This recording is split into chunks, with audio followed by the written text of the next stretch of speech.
So the title of our joint project is COVID-19 and the Law, Protection and Recovery for Vulnerable Groups. This project has started in February in 2022 with the UKRI, and it slightly started earlier in Japan with JSPS in December 2021. And then we had our first in-person discussions on our project recently because I happened to be in London, and Professor Eva Lein also came visit us in Kyoto last week. So this is how we have been starting and launching our project intensively right now. And today we have this first kickoff meeting. It's a great pleasure to have you all here. And we are planning our second hybrid meeting in October this year. And probably next year around October in Kyoto, we'd like to have our concluding conference to wrap up and summarize our joint research project. At the same time, we are now preparing our book publication. So thank you also for submitting your plans to contribute to our book. And we are now looking for an appropriate publisher. So we hope that our book publication will be ready in the second half of next year. So the core institutions we have in this joint research project is British Institute of International Comparative Law on the UK side and Kyoto University on the Japanese side. BIICL is such a famous institution, which I do not need to introduce to you. BIICL director is now Professor Spiros Maniatis, and the representative on the BIICL side for this project is Professor Eva Lein, who is a director of the Center for Comparative Law at BIICL. And she's also professor at the University of Lausanne in Switzerland at the same time. So if you visit the website of the BIICL, you see what kind of broad scope of research project they have in international law and comparative law. So for example, AI and data worlds, arbitration and litigation and business and human rights, climate change, and so on. And COVID-19 is also covered, and cultural heritage and European law, and so on. So it's really an very active research institutions, and we are very grateful to be able to work with BIICL in this project. On the Japanese side, at Kyoto University, we have actually a new Center for Interdisciplinary Studies of Law and Policy, which is allocated within the Faculty of Law and at the Kyoto University. And the director is Professor Masakazu Doi, and I am manager for international studies on law and culture in this research project. And Professor Yamamoto, who has joined us today, is actually the founder of this research institution, which was launched in April 2021. And the purpose of this research center is to do interdisciplinary and international research to bridge theory and practice, because nowadays we are facing a lot of cutting edge issues, and with globalizations, a lot of new legal issues are coming up. So we thought it's a good idea to establish a research center to do more intensively interdisciplinary and international research in this, within this framework. And we are also seeking legal policy initiatives for human-centered innovation. So we'd like to make proposals for legislative reforms or new policies that is needed in the society. And we would like to also develop new academic disciplines and creative leaders in this research center. We have three core areas of research so far. One is artificial intelligence and law. The second one is medical care, public health and law. And third one is environment and law. So our research project on COVID-19, interdisciplinary and international joint research, fits perfectly into the second core area, namely medical care and public health and law. So we are very grateful to have this joint research and to be able to cooperate with BIICL and other academics joining us in this research project. As for the outline of the project, we all know that COVID-19 pandemic impacted the entire society and changed state policy and had also huge impact on the economy. We often also talked about corona nationalism because states started to enforce border control and only thought about protection of nationals, and there were no longer cooperations between states. So this is why after these impact was felt during the COVID-19 pandemic, we have to analyze what really happened and how we should rebuild the society. And from that perspective, in this research project, we wanted to take up the aspects on effects on vulnerable individuals and groups, because small businesses and women and children and supply chain workers and migrants and refugees are the most vulnerable people that were mostly affected by the COVID-19 pandemic. So we like to focus on these vulnerable and weaker parties to understand what really happened during COVID-19 and what we can do and what kind of measures we should take to rebuild our society. For this purpose, in this joint research project, we invite both academics and practitioners from Asia and Europe. So it's not only about the research project on the UK and Japan, but we broadly would like to do comparative work with other European countries and other Asian countries as well. So we seek to find new legal framework in the UK and Japan, as well as other legal systems by doing broad comparative research in this project. At the same time, we'd like to also use interdisciplinary methods by involving colleagues of economy, sociology, and psychology. So we also think it's very important not only focus on legal issues, but also understand the social problems from different disciplines. And ultimately, we'd like to maximize the safety and also ensure access to justice for the most vulnerable people in the society as a result of this joint research project. We built 6 clusters to conduct our joint research. The first one is contracts.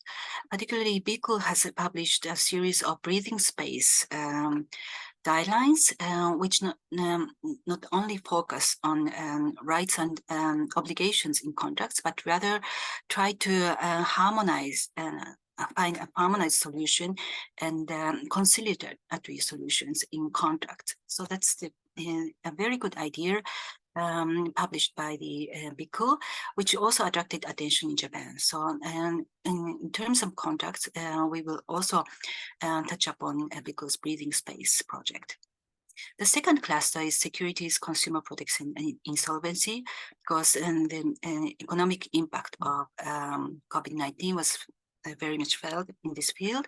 And the third pillar is dispute resolution. So we discussed digitalization, online dispute resolution, and the importance of mediation in dealing with the pandemic and various issues surrounding it. The fourth pillar is business and human rights, because the global value chains were also very much affected by the pandemic. Particularly, we realized that in Southeast Asian countries, because Chinese companies suddenly stopped import of goods from these parts of the world, workers in that region were very much affected. So it has a global perspective, which will be discussed within this framework as well. Fifth pillar is family life.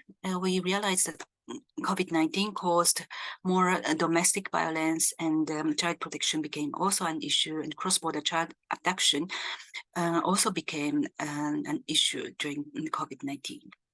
And sixth pillar is migration and foreign workers, because migrants and refugees have been very much affected by COVID-19. So we'd like to investigate what really happened and what kind of measures we should take to rebuild our society, and how we can enhance the social integration of migrants and refugees in that perspective.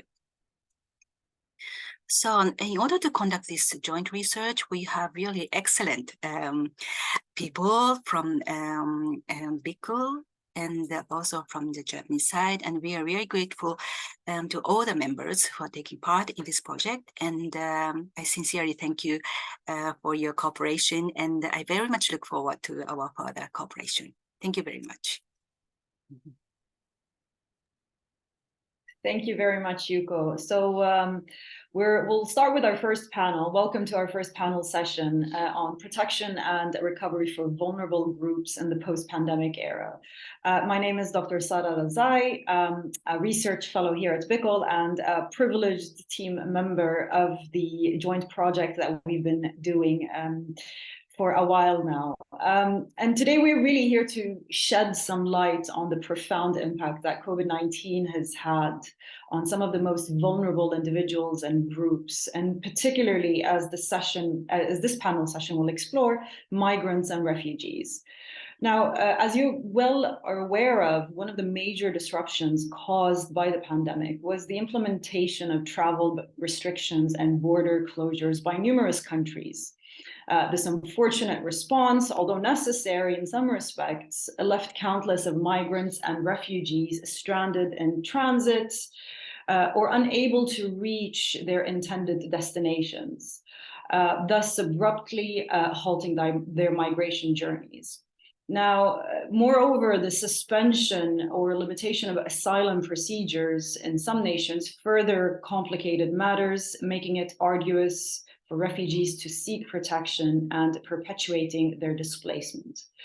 As we navigate the post-COVID-19 recovery period, we must acknowledge the persisting challenges faced by migrants and refugees. The pandemic has not only deepened their vulnerabilities, but has also heightened the risks of exploitation, trafficking, and abuse. And it is in many ways incumbent upon us to adopt a comprehensive approach, one that entails international cooperation, policy reforms, improved access to education and healthcare, but also academia. And this project is very much an evidence of that. Now, to enrich our discussion today, we're privileged to have a distinguished panel comprising of experts from diverse backgrounds and diverse academic disciplines as well. Now, drawing on their experiences from around the world, they will offer valuable insights into the pandemic's impact on refugees, anti-trafficking endeavors, and the response of governments to these pressing challenges. So we begin with Professor Reiko Ogawa, who joins us from Chiba University. She is the Deputy Director for Center for Relational Studies on Global Crises and Refugee Examination, Counselor of Ministry of Justice. We also have Iris Anastasiadou, researcher in public international law and migration at the British Institute of International and Comparative Law, a dear colleague of mine. And her research focuses on human trafficking, migration, international humanitarian law, and data protection. And last but not least, we have Professor Onishi, who is a professor of comparative and German law at Senshu University, Japan. Her primary research subjects include migration law, theory of federation, and history of German jurisprudence. And she is currently appointed as a refugee examination counselor by the Minister of Justice. Sorry. Now let us come together today, ready to engage in a meaningful and explore innovative solutions. If you have, of course, any questions throughout the session this morning, feel free to post them on the chat box, and I will try my best to include some of them towards the end when we have our Q&A session after the presentation of our panelists. Let us begin with Professor Ogawa, who will be speaking about how the Japanese government responded to the evacuation of Afghans through border control under COVID-19. Professor Ogawa, the floor is yours. Thank you very much, Sarah, for your kind introduction. Let me share the screen. Yes.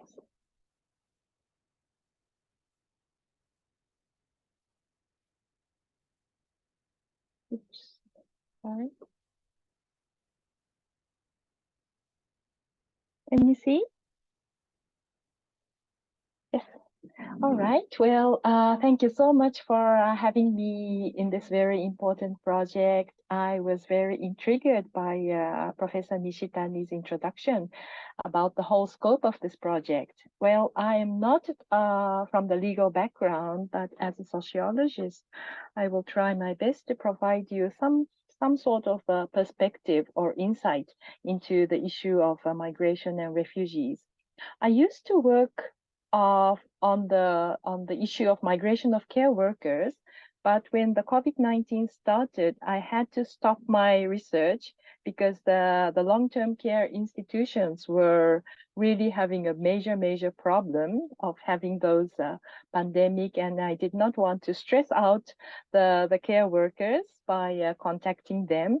But at that time, what happened was that this political upheaval in Afghanistan, where I had a number of students from Afghanistan who asked for help. So actually the topic that I'm presenting is not actually conceived as a research project, but more of an action research type that I had no choice but to be involved in this. So the background is that the refugee studies in Japan has been largely focusing on the historical developments of refugee regime, immigration detention, and refugee recognition by the Immigration Service Agency under the Ministry of Justice. The presentation aimed to shed new light on the refugee studies in Japan, that the evacuation of Afghans revealed the externalization of border control based on the intersection of race, gender, class, and religion that is deeply embedded within the state institutions. So I know that this issue has been discussed more extensively in the Western countries, but so far, there is a discussion about internalization of border control in Japan that is precisely about the immigration detention, but nothing about the externalization of border control.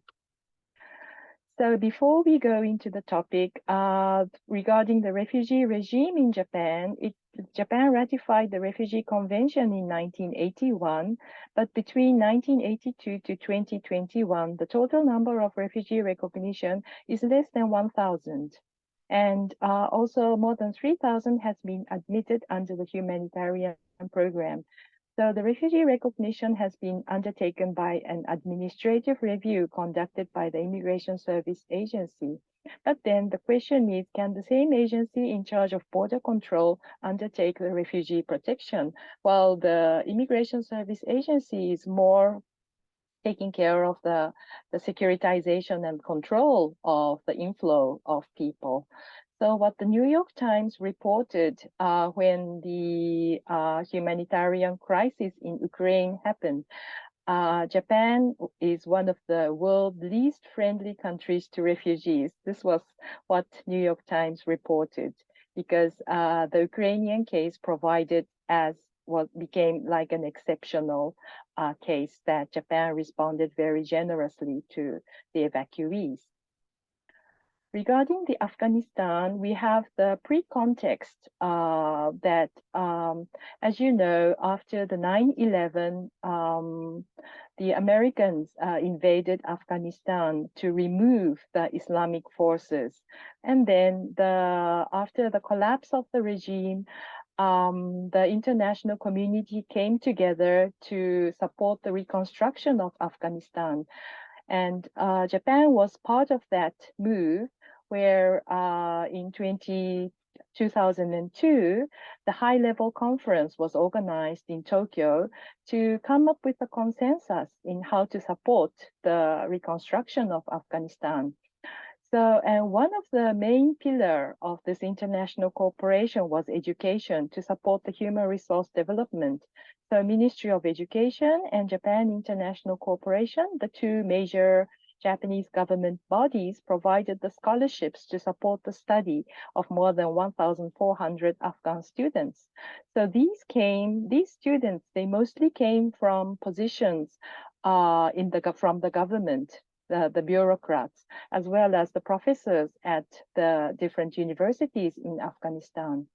So in the past 20 years, Japan invested quite a bit to support the security infrastructure, agriculture, and became one of the main donor of Afghanistan to Afghanistan. But then, as you know, in 2021, August 15, before the withdrawal of the American forces, Kabul was taken over by the Islamic force of Taliban. So, and even before the fall of Kabul, a lot of people actually contacted us to ask for help. And for those who asked for the evacuation can be categorized in these three groups. The first group is the government officials, the former government officials in the old regime. So the local staff of Japanese embassy and Japan International Cooperation Agency's local staff. So the first group was actually evacuated by the government. But then the former international students and the family of Afghan citizens who were residing in Japan were left without any support. We conducted a research in February 2022 together with the civil society groups, asking the Afghan evacuees who arrived in Japan after 15th of August 2021, or those who could not return. The response from 56 respondents, they were mostly from the student background, and actually 94% of them indicated that they were at risk of persecution if they returned to Afghanistan. And these are the answers from the respondents, like having a PhD from Japan, being a woman, having higher education, have worked for foreign organizations, have worked for Japanese official development assistance projects, having a scholarship from foreign countries, and those who worked for previous government and Japanese organization are considered as spies and never forgiven. So here we can see that there's a very close link between those being fear of persecuted that is linked to their association with Japan. However, the response that the Japanese government took can be summarized as the securitization of borders, and especially with this number one, controlling at a distance.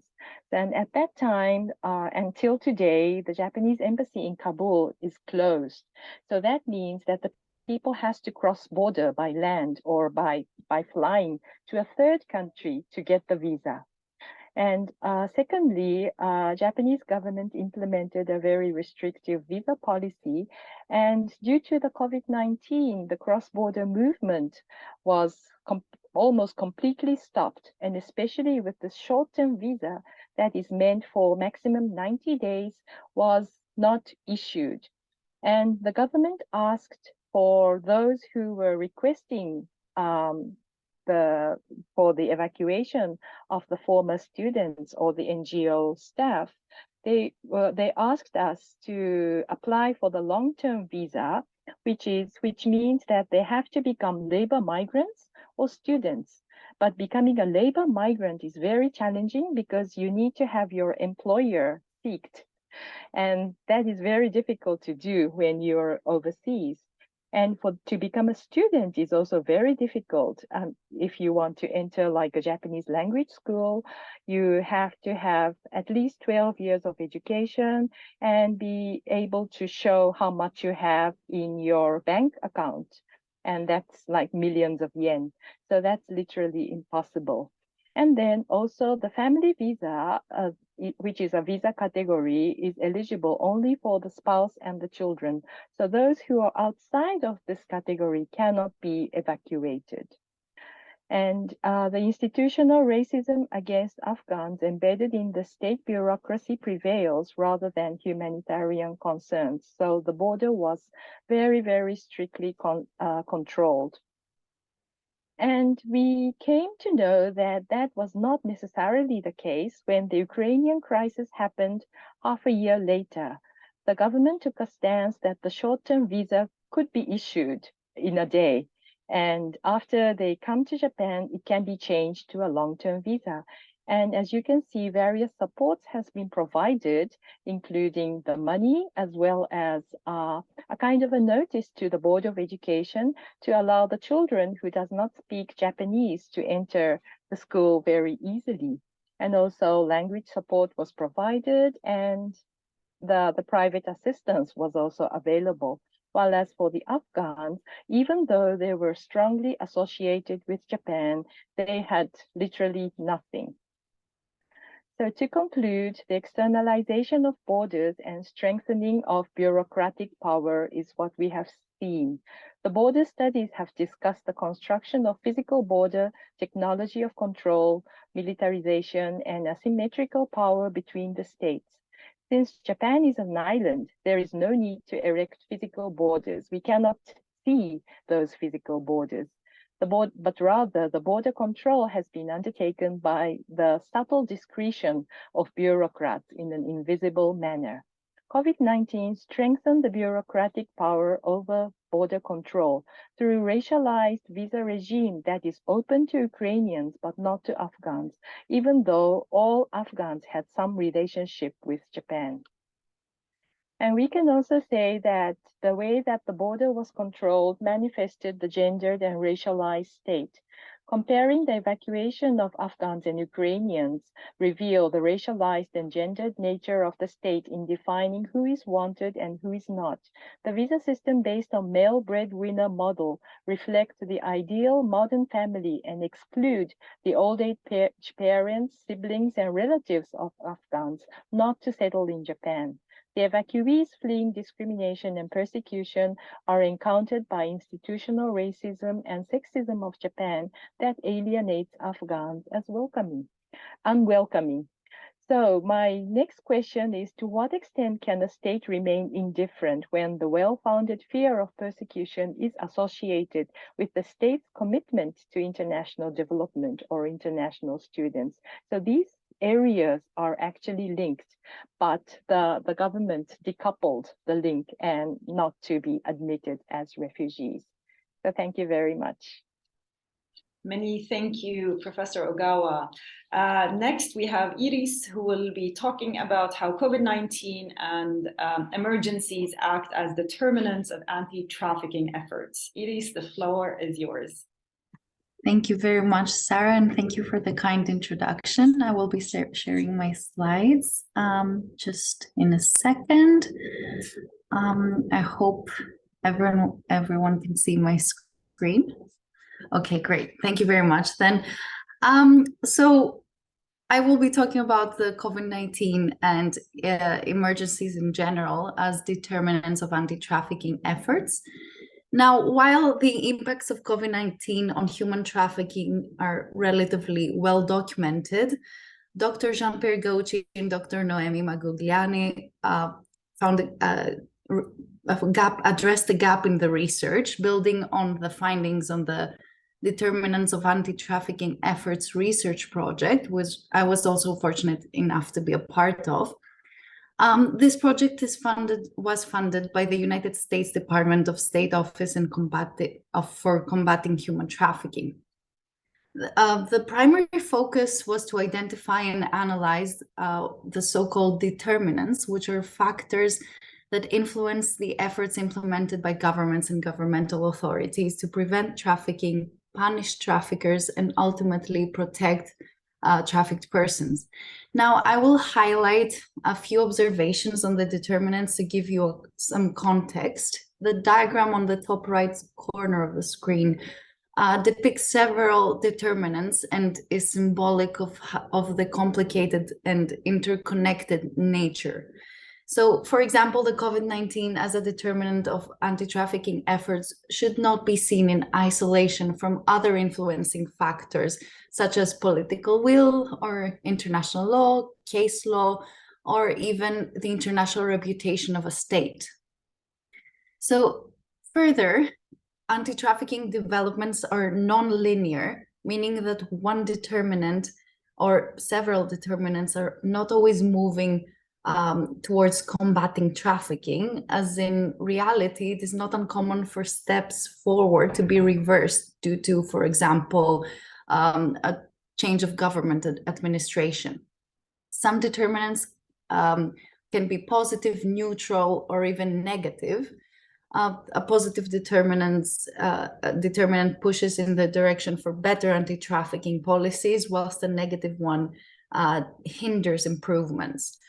So determinants of anti-trafficking efforts must be understood in the broader context and in relation to factors influencing other social issues and political priorities of the state. And one must also not forget that these interact with international obligations and existing domestic law. But the COVID-19 has led to a somewhat paradoxical situation where the need to combat human trafficking has increased while the efforts to address it have been reduced. So if we see COVID-19 in a broader context of an emergency situation, we can have a broader picture of what influences anti-trafficking efforts by governments. In case of an emergency, there is heightened vulnerability of individuals to start with. An emergency can exacerbate existing vulnerabilities, with marginalized groups being at particular risk. And furthermore, in times of conflicts or natural disasters, there is further vulnerabilities recognized and people are more susceptible to exploitation. There is further a disruption in the rule of law during an emergency, which can contribute to the rise in trafficking as well, with law enforcement and judicial systems overwhelmed by the demands of an emergency. Efforts to combat trafficking are hindered. So traffickers usually are very quick to adapt, and they usually exploit the lack of resources and lack of attention. There is generally seen a deprioritization of anti-trafficking efforts during an emergency. Donor funding that would typically support anti-trafficking efforts has been diverted toward urgent pandemic response measures, for example, during COVID-19. Additionally, legislative and policy attention are also diverted away from anti-trafficking efforts, and governments focus on managing immediate impacts of emergency and limit the resources towards anti-trafficking efforts. And overall, there is a perception that anti-trafficking measures are not life-saving, like other emergency situations, and governments and organizations allocate resources to immediate health and safety concerns. The effects of trafficking are often overlooked. But the nature of COVID-19 and the government apathy, coupled with a push towards the online world, raise particular concerns again and highlight existing issues in respect of anti-trafficking efforts. And here I have a non-exhaustive list of several determinants of anti-trafficking efforts which are particular to the pandemic. So firstly, the pandemic has disproportionately affected vulnerable communities as expected, such as migrants, refugees, and individuals living in poverty. And these groups often face increased risk of human trafficking. In terms of law enforcement, on the one hand, there was some room for optimism in response to trafficking because of the border closures and increased police presence. However, as the crisis evolved, we saw that the border closures resulted in higher demand for services of smugglers, which heightened the risk of exploitation. So we see that while the disruption of traditional migration routes and patterns limited some forms of trafficking, it also led to the emergence of new routes, which were even more dangerous than before.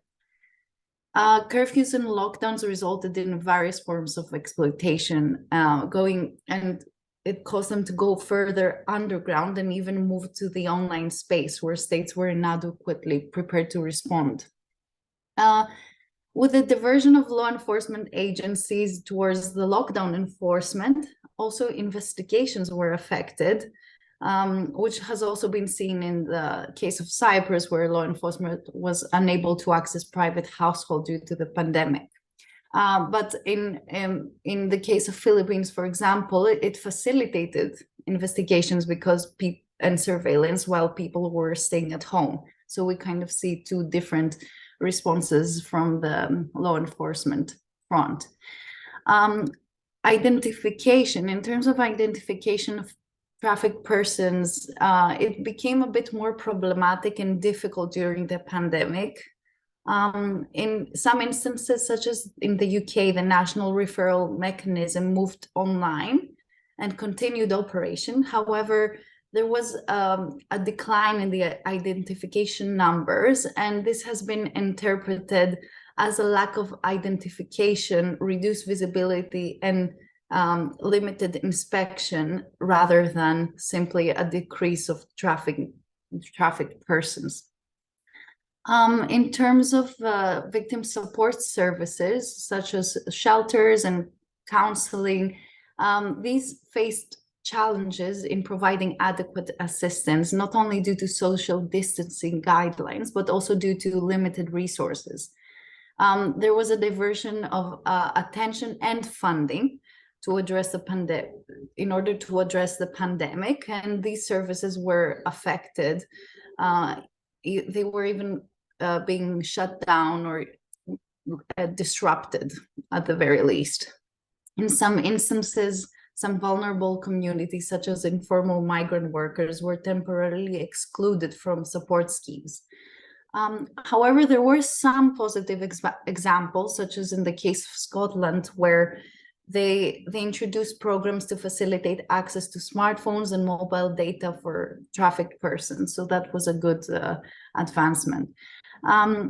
Then in terms of awareness and funding, like other emergencies, COVID-19 also displaced trafficking and other related issues from the policy agenda.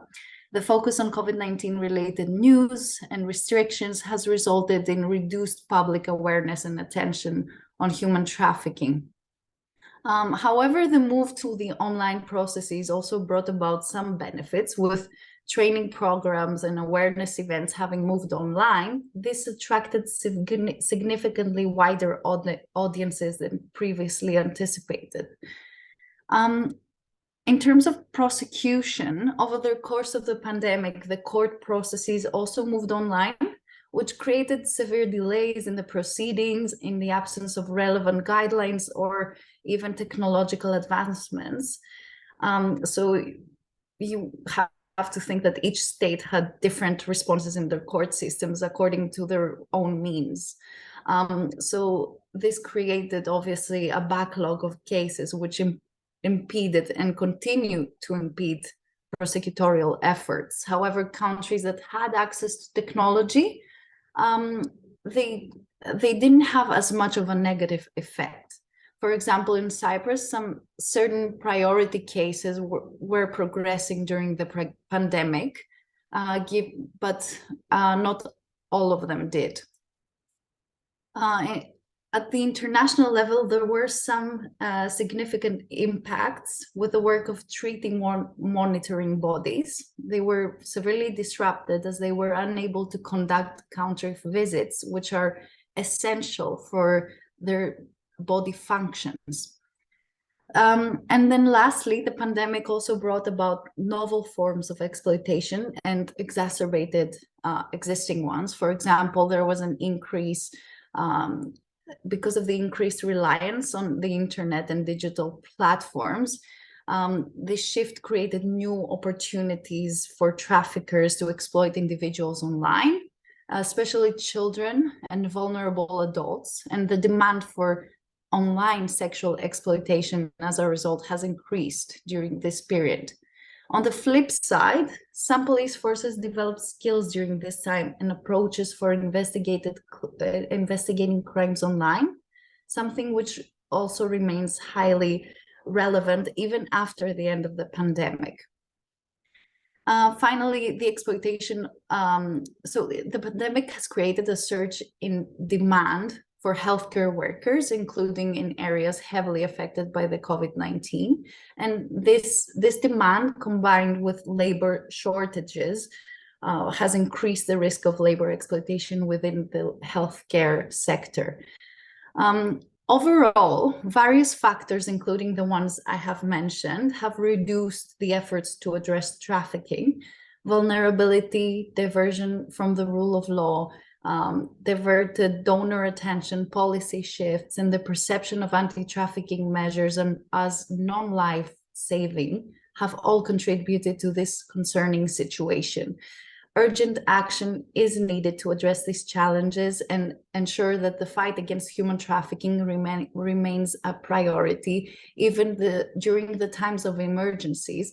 And I think that this partnership with BIICL and the Kyoto University is a step towards that. Thank you very much. Many thanks, Iris. Next, we have Professor Onishi, who will talk about immigration, Japan's strict border controls, and loose COVID-19 regulations. Professor Onishi, the floor is yours. Well, hi, my name is Nami Onishi. I will discuss in my presentation about the consequences of the closing of the border. Now,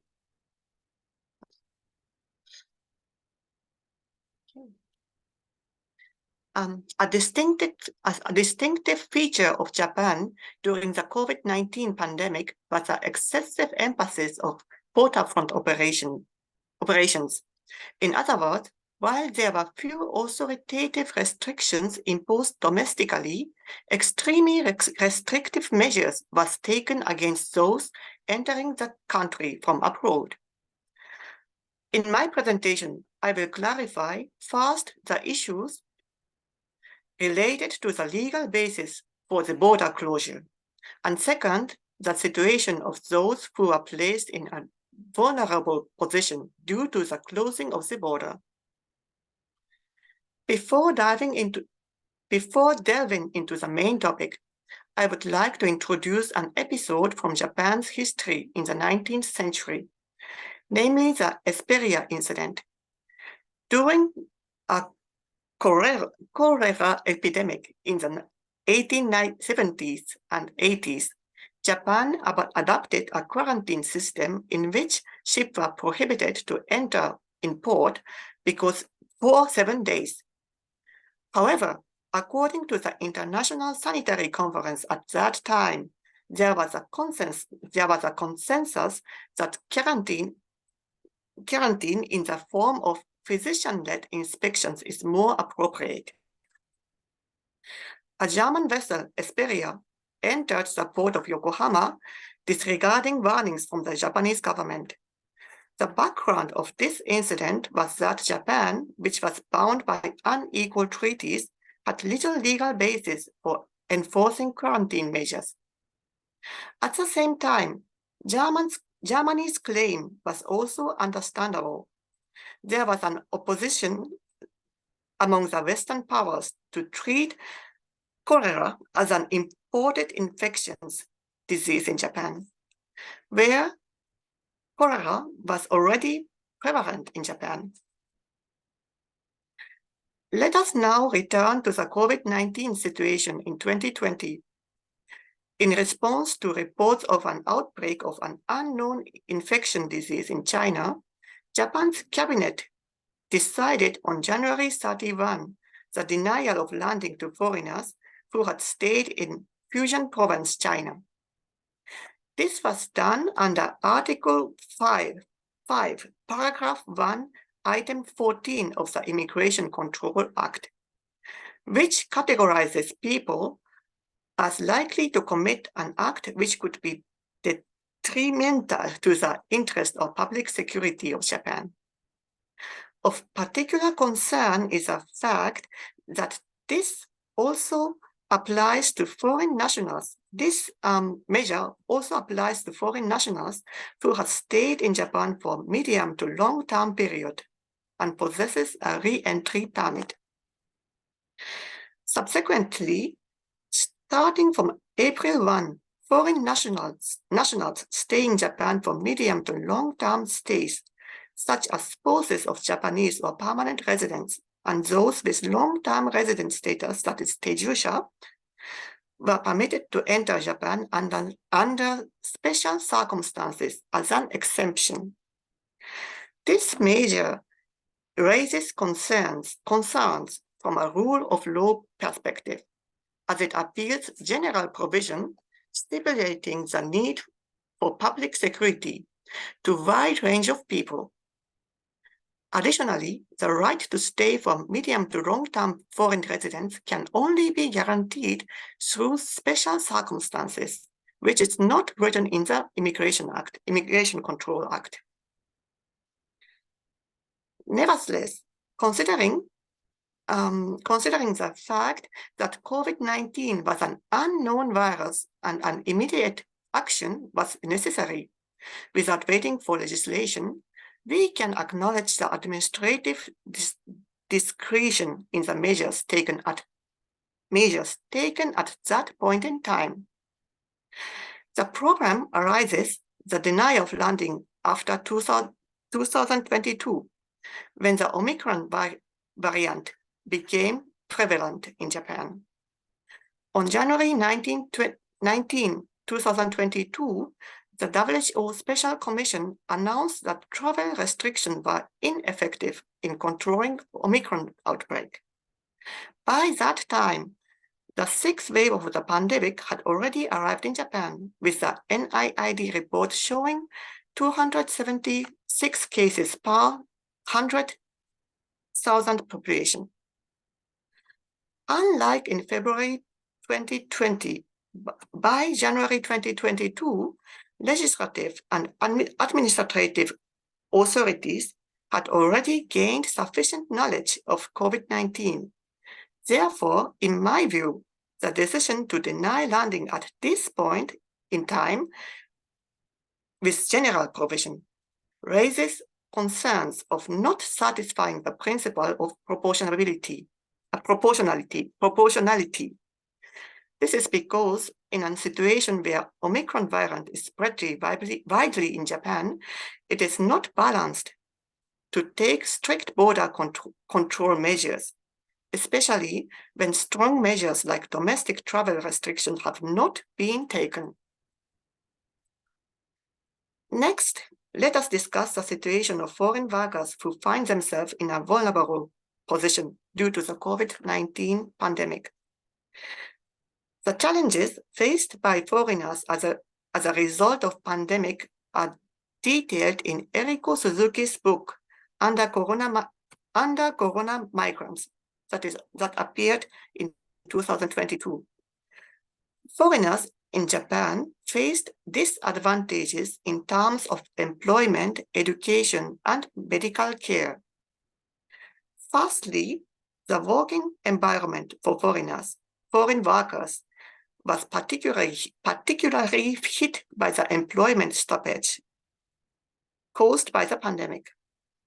When considering their working conditions, the percentage of indirect employment, such as dispatch and outsourcing, was remarkably high at 20.4%, in contrast to the national average of 2.5% for Japan as a whole. Additionally, a significant proportion of foreign nationals work in an enterprise with weak management foundation. Moreover, technical intern trainees, who make up 21.1% of the total foreign employment, are granted residency status based on a training plan. Consequently, there is a risk that termination of employment could result in the loss of their residency status.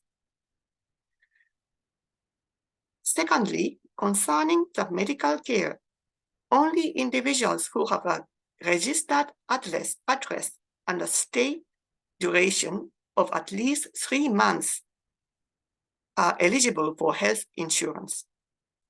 Furthermore, there are many foreign nationals who are eligible for health insurance but have not paid their premiums.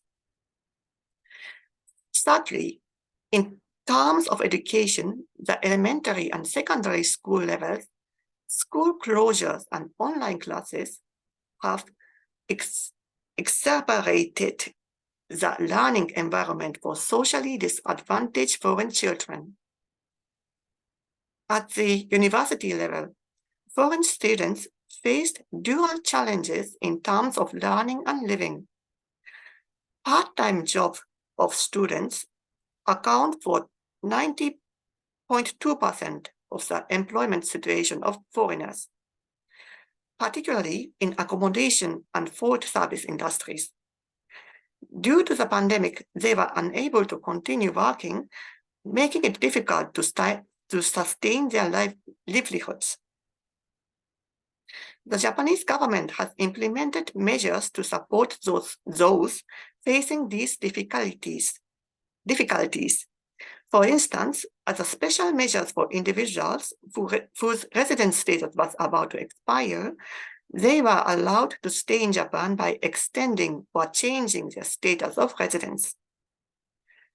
Specifically for technical interns trainees, if their previous employers were unable to retain them, the support center provided assistance in maintaining employment. Additionally, they were eligible to apply for benefits to compensate for the loss of income due to the pandemic, just like Japanese nationals. However, these support measures have been evaluated as insufficient. Furthermore, the extension of status of residence was a beneficial measure with unclear legal basis, making it challenging to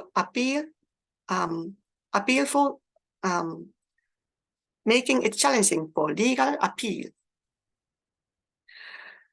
At the level of civil society, non-profit organizations such as Ijuren and Anti-Poverty Network have played a crucial role in providing support for foreigners facing difficulties.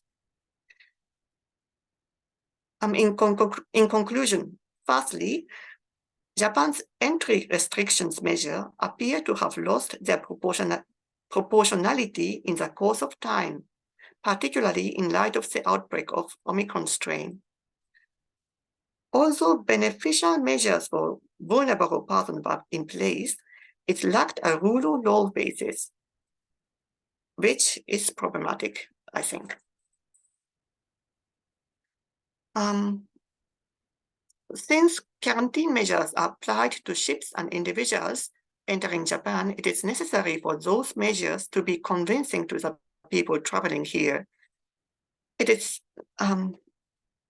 although COVID-19 poses a particular risk among those who have to take the risk and do face-to-face work, but the risk is not personal, but extends to society. Therefore, by showing social solidarity towards vulnerable groups, we can ensure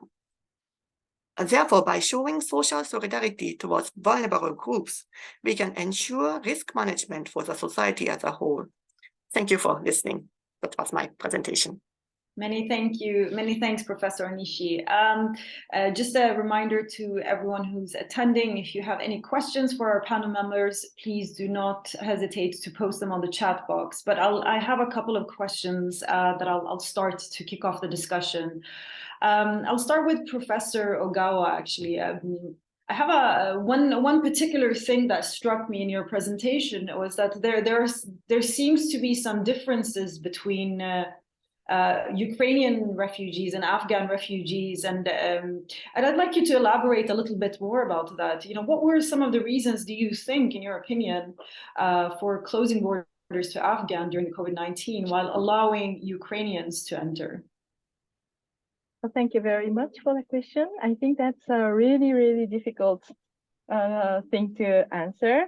But I suppose that is the same thing is taking place in many of the countries. It's not just Japan, but it's all over the world that the Ukrainians are considered as exceptional.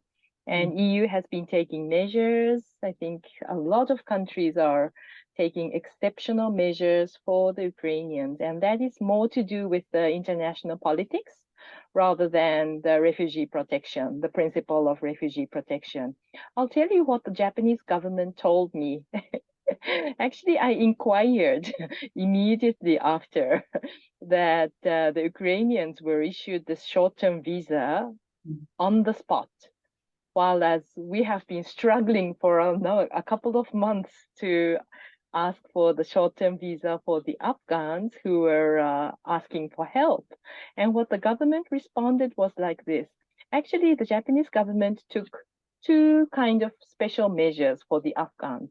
Number one is the immigration agency issued a notice saying that the Afghans who are in Japan can stay in Japan because of considering the political situation in their home countries. So even those they have the deportation order, they are allowed to stay. So that was a kind of a special measure. But number two,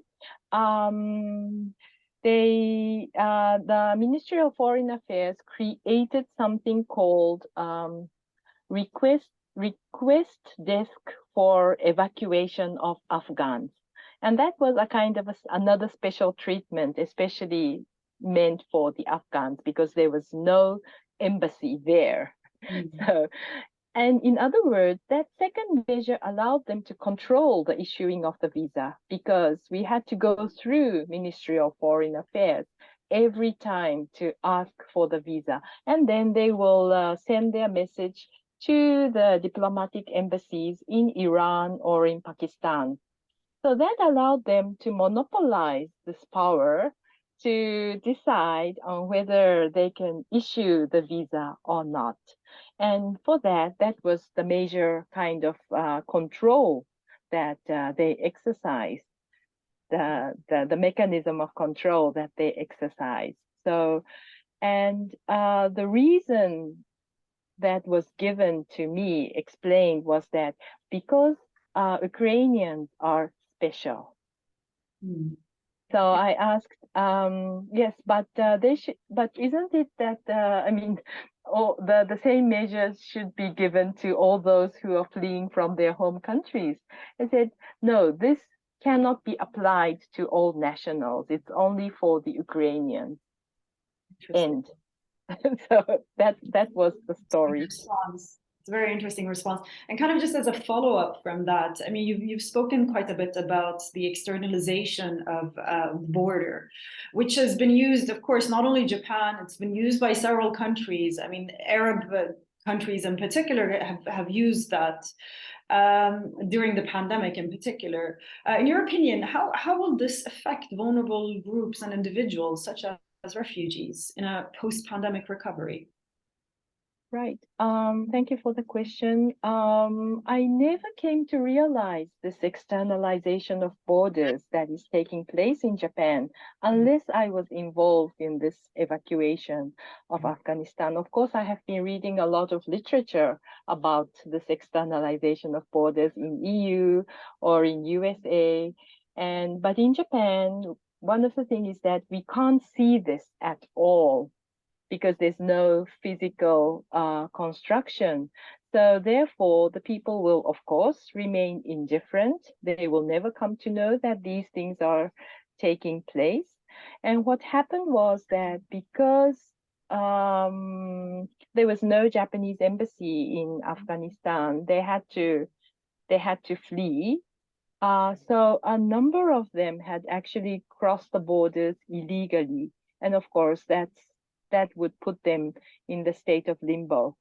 And the IOM had issued according to the IOM statistics, more than 1,000 people died while they were crossing the borders. But I would think that that would be really at least the minimum number that I can think of. And of course, this will put the women and children in a very, very difficult situation. And I would imagine that they will die, not because of COVID-19, but because of poverty, hunger, and violence. So this is the reality that we are facing today. Thank you very much, Professor Gawa. I'm going to segue into Professor Onishi because I think it's a nice entry point there. Professor Onishi, I mean, you've done some really interesting historical comparisons. Has there been any notable changes or adaptations in Japan's immigration policies concerning vulnerable groups in light of the challenges faced during the pandemic? What are your thoughts on that? When I make a historical comparison, the quarantine measure in the 19th century of Japan always imposed a quite unique Japan rule to Japan wanted to impose a quite unique rule to the world, but Japan was always denied or ignored. But now Japan has the full sovereignty. Japan can impose kind of unique rules like insufficient legal basis entry denial, and that is a problem, I think. I think also in Europe they used a general clause to close borders. But I wonder, did Europe changed? They changed their rules or searched for legal basis or not? We did from the beginning of the pandemic till 2023. We used the general clause, and this I think is the problem. The Japanese Immigration Control Act has on Article 5, paragraph 1, item 1, landing prohibition because of infections, but we didn't use it.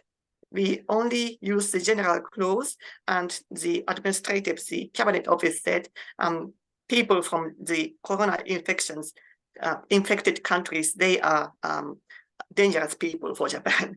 And I think this kind of rule making is continuing. Can be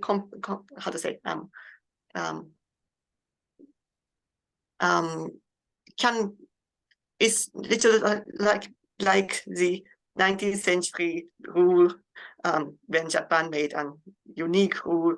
We want to this and this. And I think to have a legal procedure and legal basis, then the foreigners can appeal this kind of measure, can challenge this measure, and then a communication comes out, or Japanese government has to take accountability. And this kind of communication didn't happen in Japan. And this is the continuous point, the historical one and now. But I think,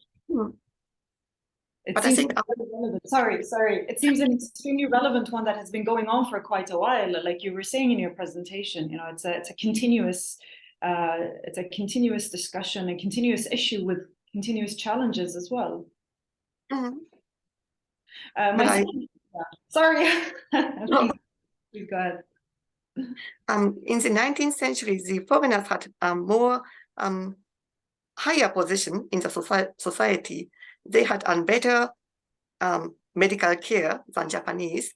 So at that time, people who came from abroad, they had a better conditions than the Japanese. But now the foreign workers, especially, they are put in a vulnerable position. And I think we have to strengthen the legal status of them, residency status, and also employment, social,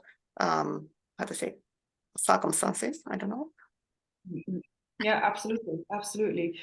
Just a final question from my end to you, Professor Onishi. I mean, and it kind of plays into what you were talking about. And so what implications does this have on discussions around citizenship and immigration policy in Japan, and particularly for the protection and well-being of vulnerable individuals post-recovery?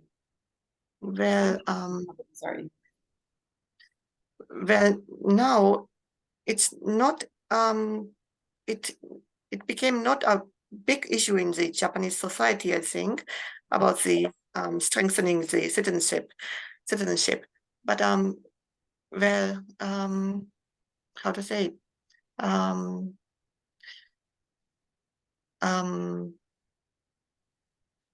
the foreign workers issue is always some kind of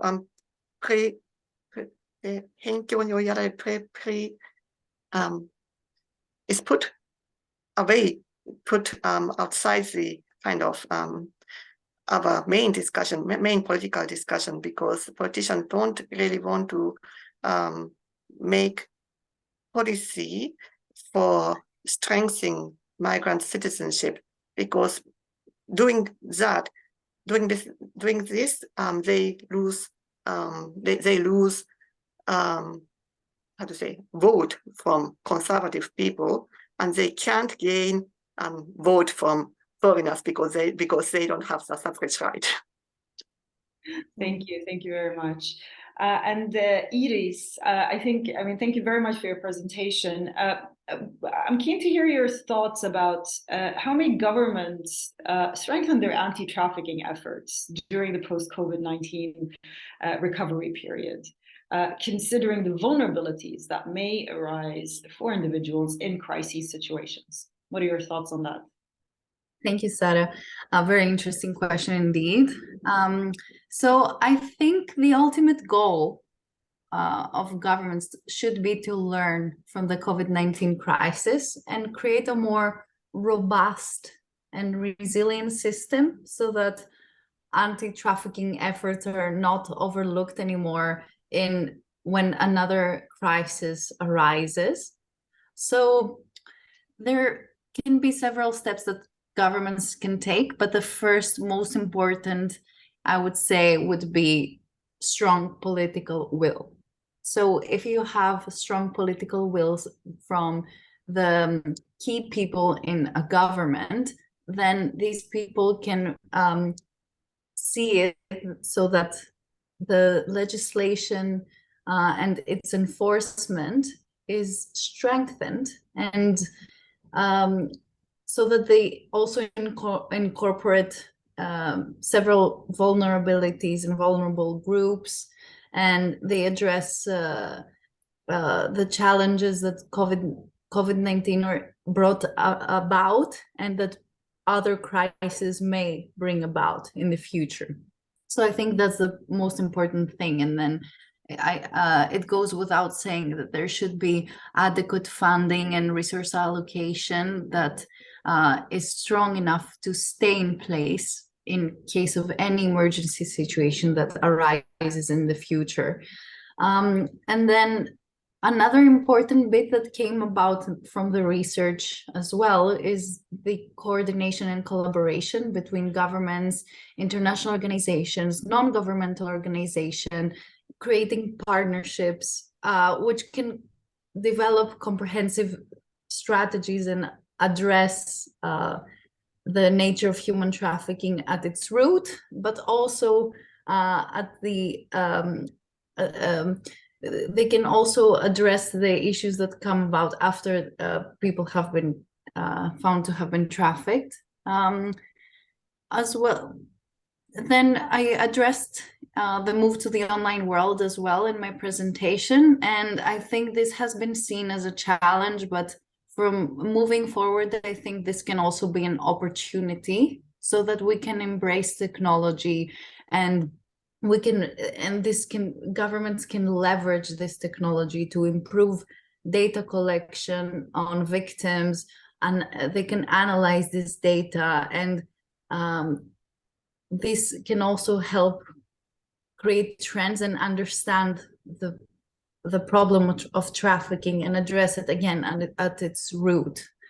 Then there should also be some focus on prevention and protection of people. So I think governments should prioritize efforts to awareness campaigns and education programs And this, I think, should help in future situations to mitigate the circumstances. But I would also say that there should also be a strengthened victim-centered approach towards that, so that we bring victims to the fore. And in this way, I think the support services should be enhanced to understand the needs of survivors and victims. Yeah, I think that's it. It's non-exhaustive as well, but I think that's a good way to think about the issue of how we move forward. I definitely agree. Thank you very much, Iris. I think we have a question directed to Professor Onishi. So I'll read it out. So during the first months of the pandemic, re-entry was denied to foreign residents, even those married to Japanese citizens and parents to Japanese children. Could you elaborate on the legal and constitutional basis for such a measure? Well, as I said in my presentation, during the from the February 2020 to April, all foreigners, even those are spouse of Japanese or children, if they already had re-entry permit, they were denied to enter Japan. And this was, the legal basis was only the general clause, Article 5, Paragraph 1, Item 14 of the Immigration Control Act. And the Japanese government, the cabinet, just said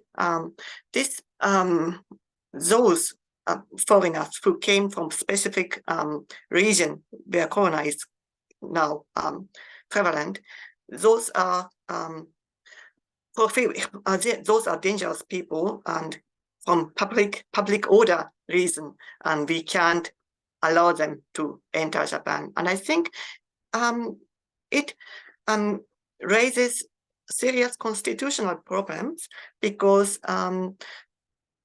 as you know, we have the right of private life, and we also have the state has to the state has to protect private life and also family life. I think this kind of measure has a serious constitutional problem, but I can't say it's unconstitutional because it has a weak but legal basis, and also if we see the coronavirus, the infection was unknown virus, we have to we also have to respect the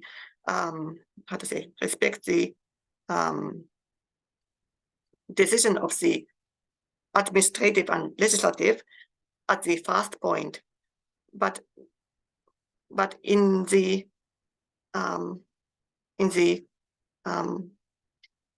but after we know more about the coronavirus, and then the state, then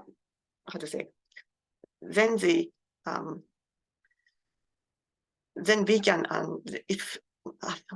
I can't express myself in English, but I think at the point of 2020 February, I can't say it's unconstitutional, but I think at the point of maybe autumn 2020, then this kind of measure would be unconstitutional. But at that time, the Japanese government said those are spouse of Japanese or permanent residents, they have special circumstances. They are not dangerous. They are allowed to enter Japan.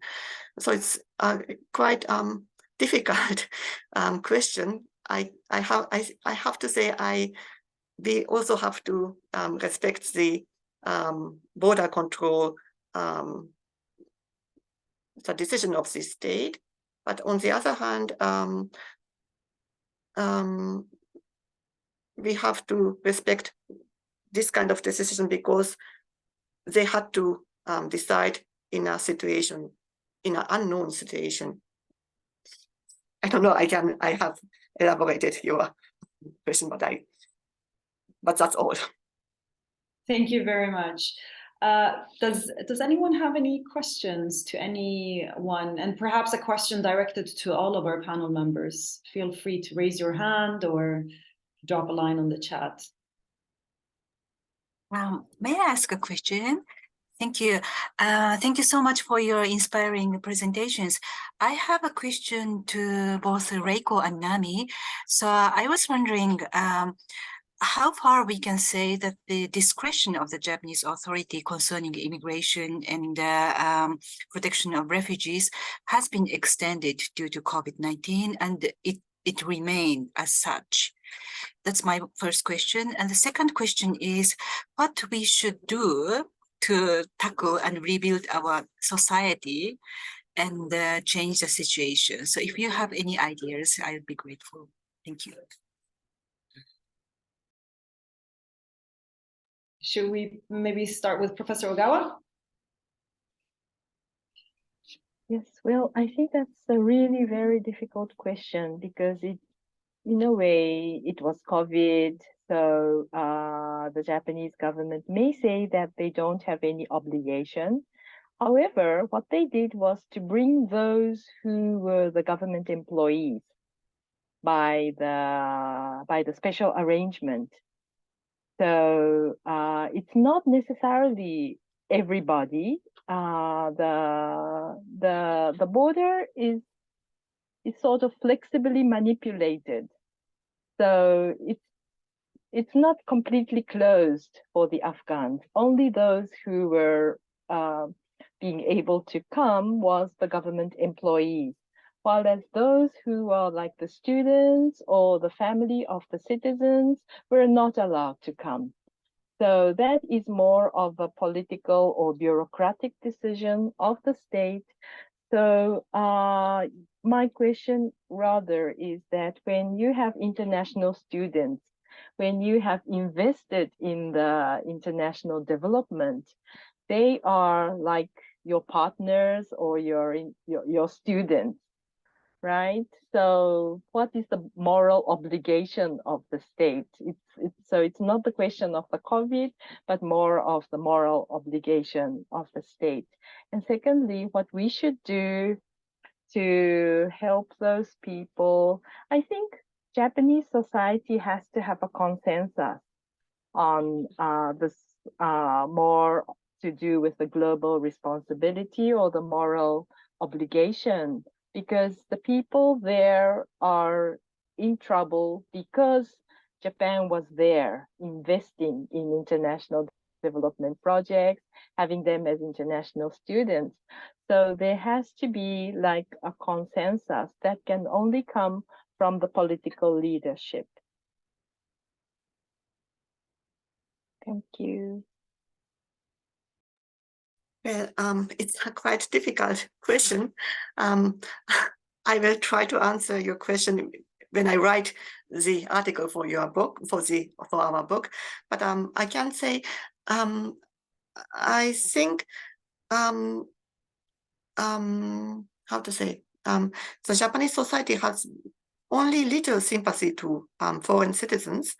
But I think during the COVID crisis, we gained sympathies for care workers who have to do the face-to-face work.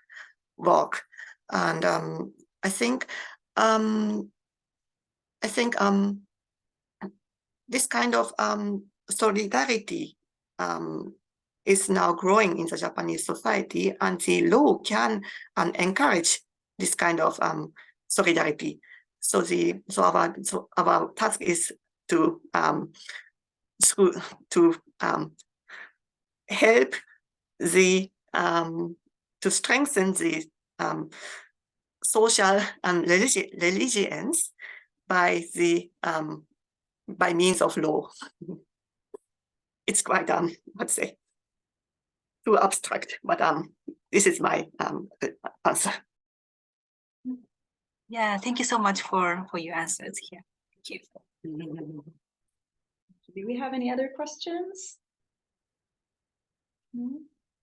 Well, thank you very much for this interesting panel. I mean, there's a lot of food for thought here, and I think a lot of these questions are going to keep recurring as we go deeper into the post-COVID era. I thank you all again very much for attending, and we will go reconvene again in let me see here, 25 minutes for our panel 2 session, which will be about dispute resolution. And again, we'll see some of the recurring themes of vulnerability post-COVID, during COVID and post-COVID in the second panel. So feel free to stay on the Zoom link, just mute and turn off your cameras, and we'll see you in 25 minutes time. Thank you very much again. Have a good one. Bye-bye. Thank you. Thank you very much.